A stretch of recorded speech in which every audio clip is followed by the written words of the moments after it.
Hey guys, good morning. Chloe is currently out in the living room sleeping. I'm in my bedroom about to clean up my mess from last night, all my dirty diapers from her, and then make my bed and all that stuff. So I figured I'd vlog today. Haven't posted anything yet just because I haven't really had time to. Oh my god, my face is breaking out so bad. Yeah. That's lovely. But haven't posted anything just because I've been super busy with her. She has a rash, and come to find out she's allergic to coconut oil, which I put in her hair, and it's also in her formula. So yeah, that's great. So we're gonna have to find a different formula to supplement with because she's not getting all the nutrients from me that she needs, and she just doesn't seem satisfied at night because I'm not producing as much as I was before. Don't know what happened because when I came out of the hospital those first 2 weeks I was had an oversupply, and now I can barely keep her satisfied at night. So I'm trying to figure out what to use for that, which I've tried the Body Armor drinks. They're just so expensive. Like, I was gonna buy a case of them, but they're like $55 for a case of 24, and that's just not worth it to me when I could just go buy them from the gas station every now and then and do that. So but yeah, so far everything's been pretty good. The first couple of weeks we were home, I had baby blues, which is where you're just really down and like sad. It's not postpartum depression. It's different than that. It's just like getting used to you having a child at home with you, like not being able to do what you want to do all the time, not getting enough sleep is one of the main causes of having it, and that was really hard for me because I couldn't sleep very well because she was up every 2 hours eating when we got home. But now she sleeps through the night most of the time. Last night was a pretty hard night because she just did not want to go to bed. Zach actually had to sleep on the couch because he had to go to work, and she just would not go to bed. Like, I don't think I got her to bed until like 1:30, 2 o'clock this morning. And that sucked. Like, I was just so tired. So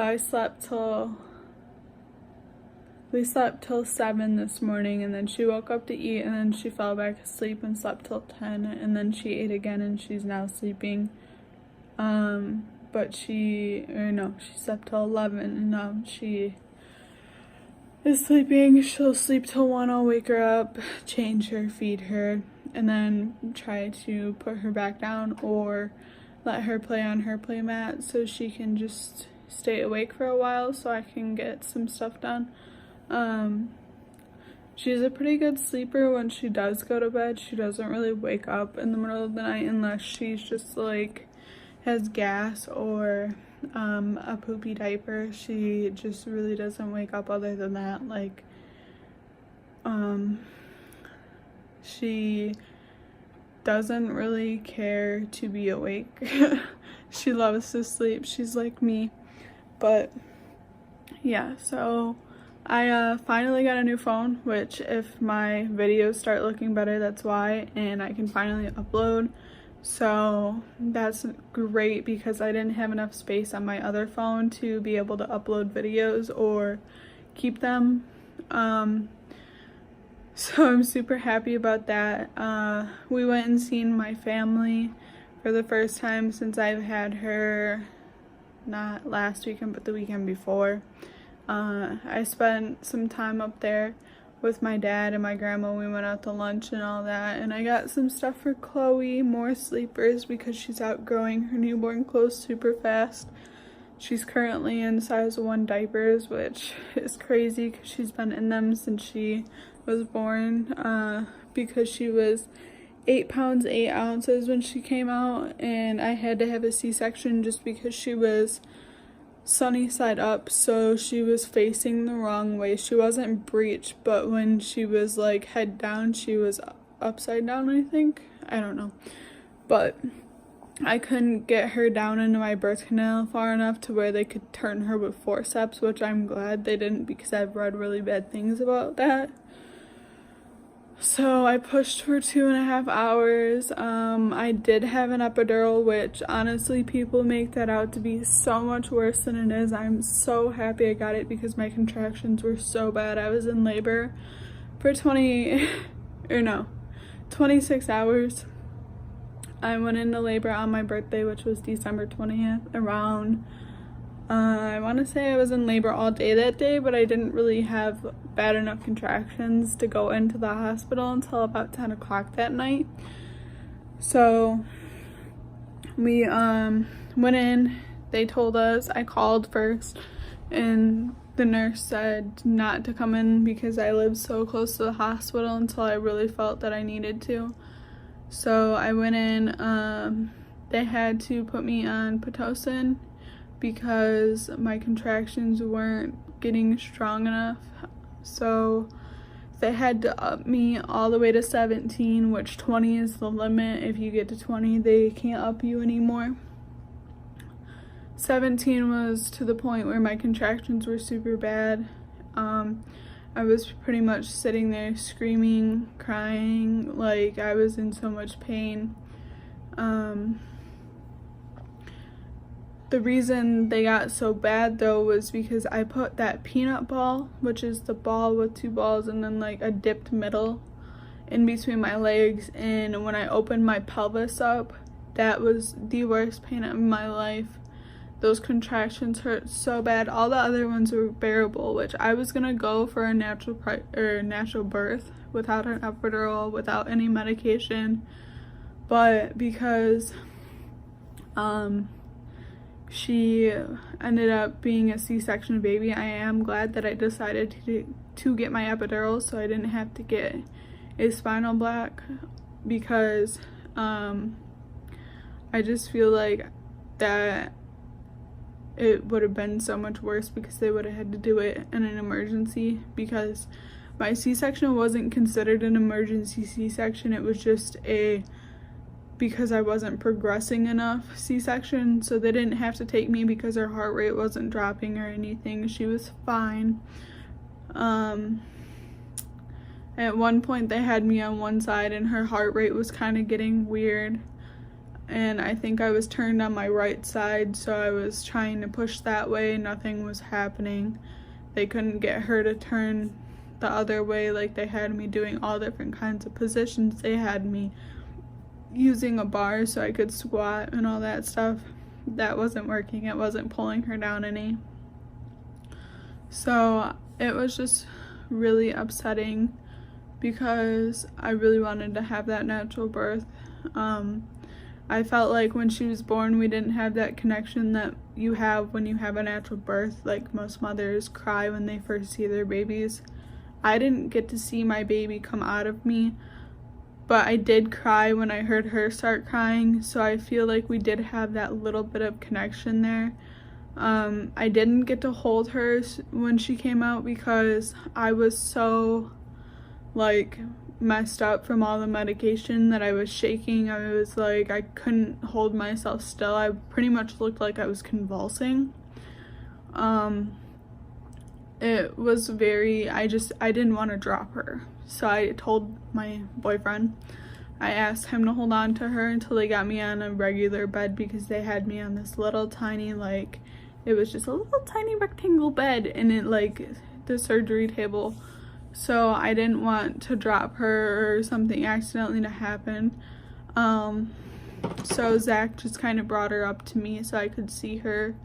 And when I first saw her, she was the most beautiful thing I've ever seen in my life. Like, that was the best feeling ever. Sorry, I'm getting a little teary. Becoming a mother is the greatest thing that's ever happened to me. She's my life now, and I couldn't ask for anything more, because she filled something in my heart that was gone. I don't know what it was or what wasn't there for me to need, like, to feel that way. but when she was born, that definitely changed my life, and I think it changed her dad's life too, because he always said he wasn't gonna cry when she was born, but he definitely cried, and that was just like the happiest moment for the both of us. And yeah, parenting and like being parents has been a little bit of a struggle for us, because when we both don't get enough sleep, we get really like annoyed at little things, especially if it's like, we don't get annoyed with her because obviously she's a baby, but when it comes to each other, we'll just kind of lash out at each other sometimes, which in the end we end up apologizing for what we said or like what happened. So it did put a little bit of a toll on our relationship, which, being young parents, obviously that's gonna happen, but you have to work through it. And me and Zach know that we love each other, and we're not gonna like let that ruin us, because obviously we are a family and we did want to be a family one day. We didn't think it was gonna be this soon, but it's perfectly fine because she was worth it. So yeah, pretty much my whole like first month home was really different. It wasn't really a struggle. I would say the first 2 weeks were definitely a struggle, because I just didn't know what to do. I was up every 2 hours feeding her because I'm breastfeeding, but I had to start supplementing now, and now she sleeps longer periods through the night, so I do get more sleep. But Zach had to take some things out of his life that he's used to being able to do all the time. Like, he's a PlayStation streamer normally, and he hasn't been able to do that because he has to help me with her, and I feel bad for him because I know he wants to be able to play his video games and like all that stuff. But I also am thankful that he realizes he does have a daughter to take care of, and that that's not his first priority, that she is. So, I guess it just takes a while to get into the like swing of things and to get used to having a baby, because it just is different. It's not what you're used to, and having her with us all the time is like nice, but it's also takes a toll on you because you're tired and you just want to have some time to yourself, which is really hard for me to get time to myself because I'm still like breastfeeding during the day. She only gets 1 ounce of formula throughout the whole like day, and it's normally towards the night when she starts getting super hungry. And sorry, I was looking at something. And so I only feed her 1 ounce because they told me at the doctor's office that they have such a tiny belly, and if you feed them too much, that it can just stretch it and it will never be the normal size of like what it's supposed to be for the rest of their lives, and I don't want that to happen. So I really only feed her when she starts getting super fussy and acts like she's still hungry after eating off of me. If she stays latched for more than 30 minutes and is still kind of like freaking out hungry even after she unlatches herself, because I don't unlatch her ever. I let her unlatch herself because she knows when she's not hungry anymore, which when we first came home, because I had an oversupply, she was spitting up all the time because she was overeating, thinking she was still hungry, but now she's a little bit bigger and she can tell when she's not really hungry anymore, so she unlatches herself. When we first came home, she was only staying on for 5 minutes compared to the 30 minutes, so that just tells you how my milk supply has actually dipped. I was exclusively pumping for a week because she was choking and spitting up so much off of me that I figured that might help me regulate my supply more, which people say that it makes your supply go up by pumping, but mine dipped after pumping, and I don't know if it was because it wasn't latching her at all, but it was horrible. Like, I'm so disappointed that ever happened, because I never wanted to put her on formula. I wanted her to be solely breastfed because she has an allergy to coconut oil, and that's in her formula. Like, I didn't even know that was a thing, that they put coconut oil in formula, and I was reading the ingredients on her formula because she hasn't had coconut oil in her hair since last Wednesday, and she still has this rash going on, and it's getting worse. And I'm sitting here thinking, like, what is it? Why? Like, it's gotta be her formula, because it's the only thing I could think of. Because when we came home, she was fine with me by herself. Like, I was still eating dairy. So I figured, oh, it's not a cow allergy, you know, what is it? So I looked up the ingredients on Similac, because that's the kind I feed her.